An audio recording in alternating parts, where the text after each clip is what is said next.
अरे नयान हरी अभी कन्या। तुम लोग का शादी हुआ है जी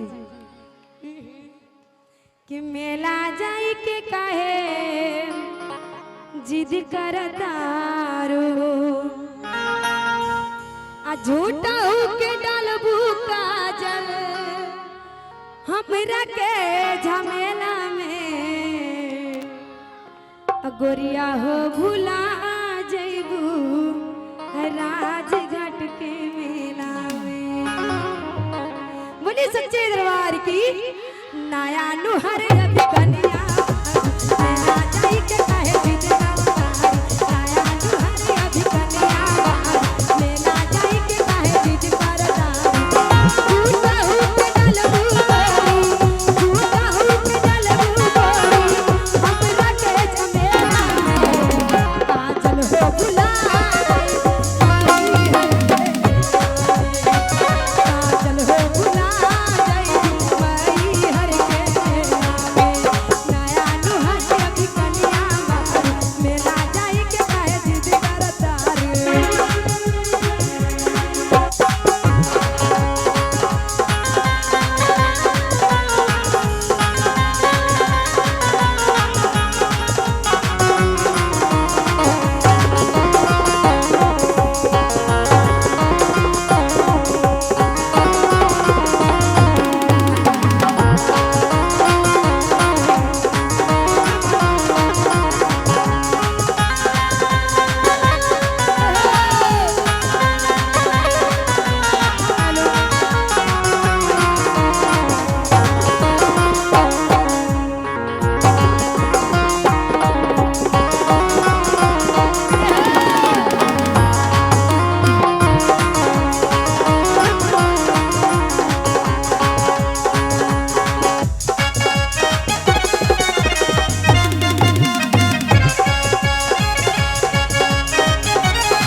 और देखिए बहुत प्यार से कह रहे हाल के गवनमा भइले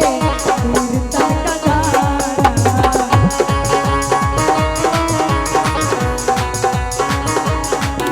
मही के काली माई के पाट का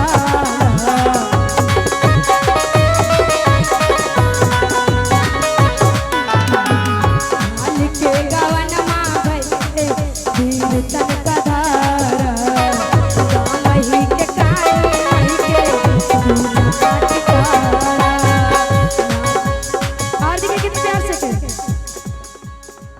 पहिले के भौजी अइले कइले ना दाम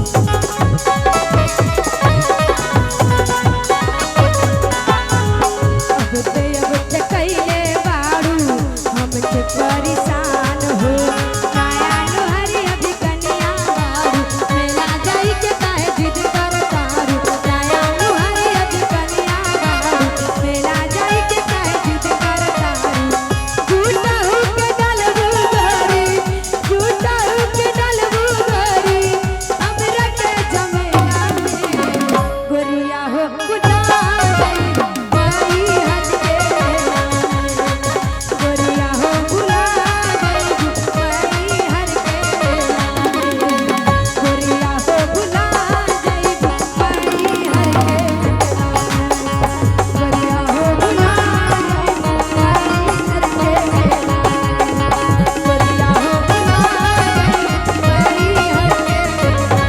गोरिया हो भुला जइबू माई हर के मेला में। बोली सच्ची दरबार की जगत जननी की लाल चुनरिया वाली की।